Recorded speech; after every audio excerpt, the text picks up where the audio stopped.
And here is the countdown for game number 2 between Mong and tOKi on the HS map, which is basically the new super map, but it is based off of the Styler version of the fastest maps.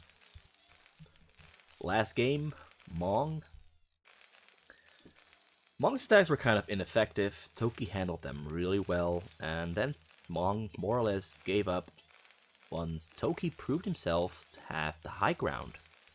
Literally, the high ground, as he landed his tanks on the hills, and Mong figured out that he pretty much didn't stand a chance at that point, and just decided to give up, save himself some time, and go into game number 2 and try again. This time Mong is playing the Terran, his main low map or regular map race. We might be seeing a way better game from Mong this time around. tOKi is now on the Protoss, which is technically an off race for him, but his Protoss is really solid, and he's making his pile in his choke instead of making it close to his bait, close to his nexus. He starts off with the gateway, another gateway, once he has at 150. And I'm really curious to see how this game is going to play out, because this is something that is rarely ever seen, but he's going to be offensive and aggressive. That is for sure, otherwise he wouldn't be building those gateways down here at his choke. So that is something to keep our eyes on. Another panic comes down at his nexus. He's going to scout the side spot first, and then come back towards his gateways, I assume, to make a third gateway. Not too sure, we have to wait and see what he's going to do. And he's not making a third gateway, he's sticking on 2 gateways. His first gateway finishes, he makes a zealot. Second gateway is going to be a zealot as well. Mong in the meantime has 3 barracks, of which 1 is finished, 2 are on the way. Second depot is also on the way. Rallying them out into the middle, immediately scouting with his SCV here on the side, starting with the side spots on the middle. This Marine will follow suit, or perhaps, oh, it finds a probe, focuses on the probe, it's going to chase that probe all the way back to his own base. And another Marine also firing on the probe. Probe, however, goes all the way in, gets information, sees that there's 3 barracks and 2 depots, which is basically the standard of what he'd be seeing. But now at least he knows exactly that Mong is not trying anything cheesy or tricky, but just going for the standard build. These 2 zealots meeting up with the 2 Marines inside the choke, but there's now 4 Marines. He decides to pull back, he regroups with the second zealot. Now he goes in again, 4 zealots against 2 Marines, 4 Marines. Against 2 zealots, a single Marine goes down. He regroups with more Marines that just spawned. Now he gets in between those Marines, and Mong immediately micros his Marines away. tOKi decides to pull back, and the zealot SCV is running circles inside of tOKi's base. The zealots are going to regroup with these 2 other zealots that also just spawned. He's trying to guide it to... Actually, he fails to regroup. A little bit of a miscontrol there. He walks in all the way, he decides to pull back, but he's gonna lose that single zealot, and that's an unfortunate miscontrol from tOKi. That happens sometimes things just go wrong. As we already saw last game when Mong forgot his zealot upgrade, the zealot lags upgrade, when he more or less needed them for his strategy, threw a wrench into his plans more or less. Now Mong is being aggressive, he pulls back because he's so zealous, he goes in back again and goes back out, and now he's going to chase them all around the middle of the map. No. Is he going in? He goes in. He gets a good shot off. Zealots are now on low HP. Single zealot goes down. There are no cannons in the front for tOKi. tOKi now regrouping his zealots. And has 6 zealots in total. He tries... No, he doesn't attack. He pulls back again. There's a cannon under construction being warped in for tOKi. tOKi now going on the counterattack. He gets almost in between. He gets in between the Marines. Marines get microed though. Marines get microed very, very proficiently, but a lot of these Marines do go down to the zealots. The cannon inside the base is very close to finishing. He's gonna have to sacrifice... Well, Mong is not going for the attack on the cannon. He's just chasing the 2 zealots that are trying to backdoor. And the cannon comes up, another cannon on the way, zealots have finished. And now Mong might not be able to punish tOKi for this complete failure of an aggressive build. Right, so the choke has been constructed. Citadel of Adun is also finished, Cybernetics Core is there, 2 gas, and there is the Templar's Archive. So tOKi is gonna try to go for a very, very fast Dark Templar cheesy build. And Mong will not be able to put a stop to it. Mong also does not have a scan yet. He's got a command center on the way. There is no engineering bay. There is a starport, and he doesn't have a science facility yet. There comes the engineering bay because he knows tOKi is up to something. tOKi built 2 pylons there in choke just to slow Mong down, give him something to focus on. And they're trying to be touchy-feely, but both players don't decide to pull through. Mong is just there to keep tOKi on his toes. Mong will not be aggressive with those Marines, just there to keep tOKi boxed in. And maybe kill whatever Zealot is trying to leave. As we just see there, the Zealot is trying to scout, but it will not be able to do anything at all. The second command center is finishing up. 2 Dark Templars are almost finished as well. Scan is being constructed. There is no turret out for Mong just yet, but Mong does have the means of building a turret because he has an engineering bay. And he's gonna load up, he's gonna make a dropship and load up those fire bats and drop them on top of the probes inside of tOKi's base. tOKi walking around the Marines here in the middle, completely ignoring them and just going for the immediate counterattack with those Dark Templars. But a turret is about to finish right there, but there is no turret out that the minerals for tOKi, for Mong. He does have a scan out, but there are no units there to kill the Dark Templar, so he's gonna have to wait with the scan. He stims in his Marines. Marines have to group up, but he splits up the Dark Templars. And actually he misses the scan, but he will be able to get that turret down. tOKi now focusing on the factory and the depots. 2 things at the same time, and a drop is happening inside his base as well. All these fire bats have just been dropped at the same time as tOKi. So this is a 2-front fight. tOKi trying to preserve and save all of his probes by spreading them up and unstacking them. But the damage has more or less been done. He's lost 5, 6, 7, 8, 9, 10, 11, maybe even 15, maybe 15 probes. He lost to those fire bats. tOKi managed to really minimize the damage because that could have been a game-ending play from Mong, but tOKi manages to stay alive. But that's a very, very risky. And in the meanwhile, tOKi here has taken down 2 depots, has forced Mong to lift up that factory so he can repair it and save it. Dark Templars are still alive. The drop is gonna come flying in. There's 2 Reavers inside that drop. There are very few Marines inside Mong's base that will be able to intercept it. But the Marines are mispositioned because the Marines are now going... Well, he's focusing on the Dark Templar, so he's keeping his Marines there at the turret because he doesn't want to lose the turret to the Dark Templar. He's making a new factory there on the spot. He doesn't have energy.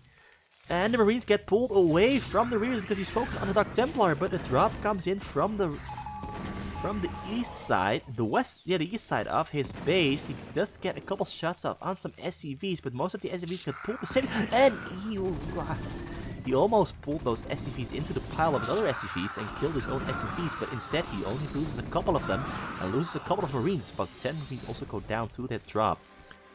And that's actually really fortunate for Mong that he manages to keep the damage to as low as... Did he lose even more probes there? His probe count is even lower than it was before. It's on 25 now. Or... Oh, he's just not... He wasn't making any new probes there. And so now he's finally making new probes. Dropship is still there. He was completely focused on trying to deal damage with the drop, but he failed to do the amount of damage that he intended. But he's going to try to use this drop here as a distraction shuttle for the real shuttle that's going to come in from the west side, while this one will go in from the east side. And there is Dark Templar there. He might load that up into the shuttle and maybe drop it here on the low ground. And 2 SCVs located there to start making turrets. The drop comes in. Flies in over the most western side of Mong's base, but decides against flying in just yet because he wants to get vision over the hill. He's trying to distract with this here, but now that all the Marines have been pulled away from the main command center, he flies in with his second draw and he gets a Dark Templar out, but he didn't get the Storm.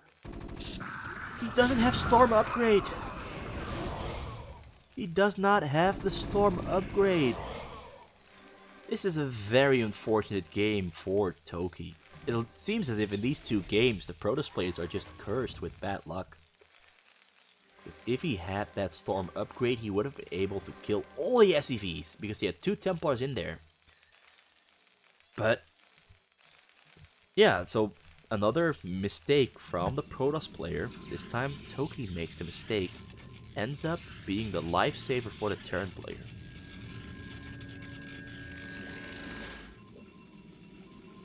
Now, it's all up to seeing whether tOKi can make the comeback from losing all those probes and being unable to deal damage to the Terran with his drops, albeit more or less his own fault. With Mong is handling this really well. He's got a pretty large base up and ready, rolling for production. He's a little bit behind on depots, but he's throwing down 4 depots at the same time here. Maybe that's 2 armories. Alright, that's 2 depots, 2 armories. So we'll be able to catch up and start producing a whole lot more and get his upgrades rolling as well. A science vessel is on the way. Zealot legs are finally on the way for tOKi. tOKi is somewhat very slowly recovering with his second Nexus that's helping him produce Zealot probes a little bit faster.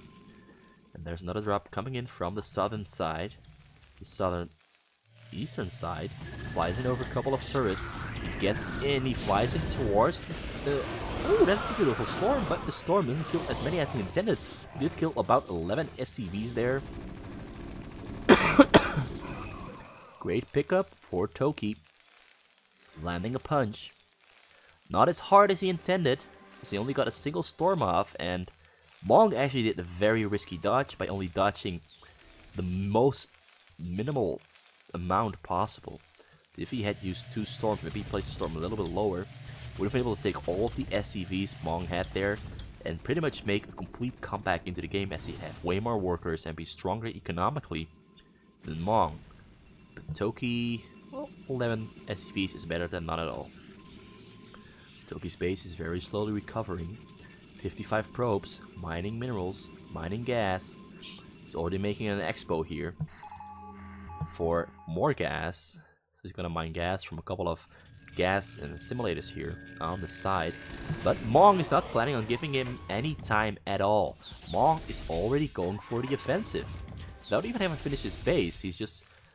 he sees a chance after he scans, and with his information that he got from the scans, he decides to just go full-on aggressive. Bunkers coming down outside of the choke of tOKi. tOKi trying to answer the aggression by sending out 2 drops, knowing that there are less units inside of Mong's base to defend. But he's got a bunch of bunkers here loaded up with Marines, and those bunkers will definitely help him in surviving tOKi's drops here.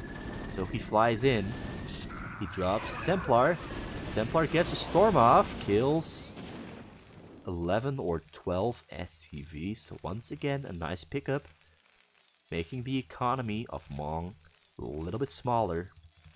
Another drop is here on the side. tOKi's now focused on defending, because he has to focus on defending, because this is just such a threatening move from Mong. These bunkers really helping him out in securing. Alright, a beautiful defensive matrix. The Scarab comes down on the tank, but defensive matrix keeps the tank alive, prevents any damage from going down on him. Really quick reaction from Mong, being very aggressive. Mong now taking down the entire choke that tOKi had. tOKi now chokeless, forced to keep his units in the back, ball them up. Even if he has his units all balled up into a big ball, he might not be able to break through this, because that's a lot of tanks, a lot of bunkers with Marines in them. And these storms will be able to do pretty much nothing aside from going on these tanks, taking on the tanks. Will he throw down another defensive matrix? tOKi goes in. A lot of those zealots already went down before they even reach the tanks or the bunkers. Defensive matrix keeping the tank alive for a very, very long time. These Reavers now all have spawned. Reavers not doing that much damage. Taking down a single bunker that was under construction and taking down a second bunker. Third bunker doesn't go down, but is on low HP.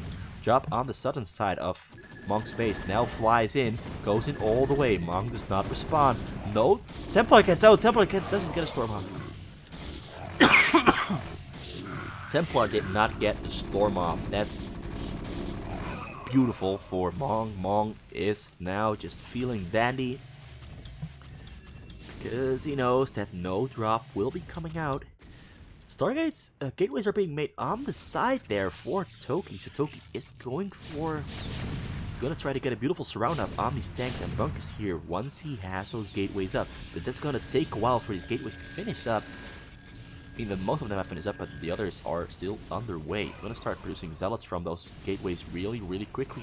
And hopefully get a surround up on these tanks and bunkers that are pushing his base in inch by inch. A little tug of war that Mong is just absolutely dominating. tOKi cannot answer this up until he gets those units up here on the side.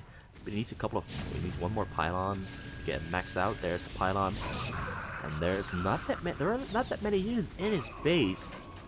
Most of the Psy is coming from here. Reaver's also taking up a lot of Psy. Marines going down to the Reavers, focusing down the cannon. Cannon goes down. Mong slowly and very slowly but steadily advancing deeper into tOKi's base. Marines now meeting the Zealots. Zealots going down. Marines also going down. The Zealots are pretty much stronger in just straight up fights against Marines, but the tanks in the back just dealing so much damage. The Marines in the front pretty much is just there to help the tanks advance. Now units coming in from behind. Tanks are unsieging though. Very fortunate timing for Mong. All these Zealots that are moving in are pretty much dying before they can even reach the bunkers and deal damage. So that flank has just completely flopped. Mong now pushing in deeper. He's already he sieges up a tank inside of the range of the probes, but the probes get pulled off and the probes die. 20 probes went down to the tank and got in range with the help of the scan. He takes down a couple of probes. The tanks did sacrifice their lives though, but that's a very successful pickup for Mong. Mong is completely dominating tOKi. tOKi is unable to answer anything back. And more Zealots coming in from behind, but there's so many tanks that the Zealots go down once again before they can take down a bunker. The bunkers even go down to their own tank fire, but Mong is just completely fine. Another wave of units is streaming in, leaving the base of Mong. Defensive Matrix is thrown down on the tanks to help keep the tanks alive against their own tank shots and storms. Beautiful, beautiful offensive play from Mong. Mong now going to push in with these remaining tanks. He's gonna get another shot off on the probes. Tank sieges up. tOKi sees it. tOKi leaves before the tank gets a shot off on the probes because he didn't pull off his probes. He knows he is dead. He knows he's done for because he doesn't have the income, doesn't have the means of production. And Mong, just with a beautifully timed attack before tOKi is big enough to be capable of surviving the counterattack, and Mong just shows us why he is a player that is at his own level. He's playing at a really, really high level here. Beautiful macro, even beautiful micro in the early game, but most of all, great choices everywhere, all around. Sets himself up for success, doesn't cut any corners at all, but he does play it on the bare minimum. And the bare minimum is very, very, very effective. It's all he needed, exactly what he needed. And the score is now 1-1. And for a change, no Protoss has won a single game just yet. It's just been Terrans winning games. So that's a beautiful diversion of expectations. Terrans winning games. Now his score is 1-1. That was game number 2. Now we're going into game number 3.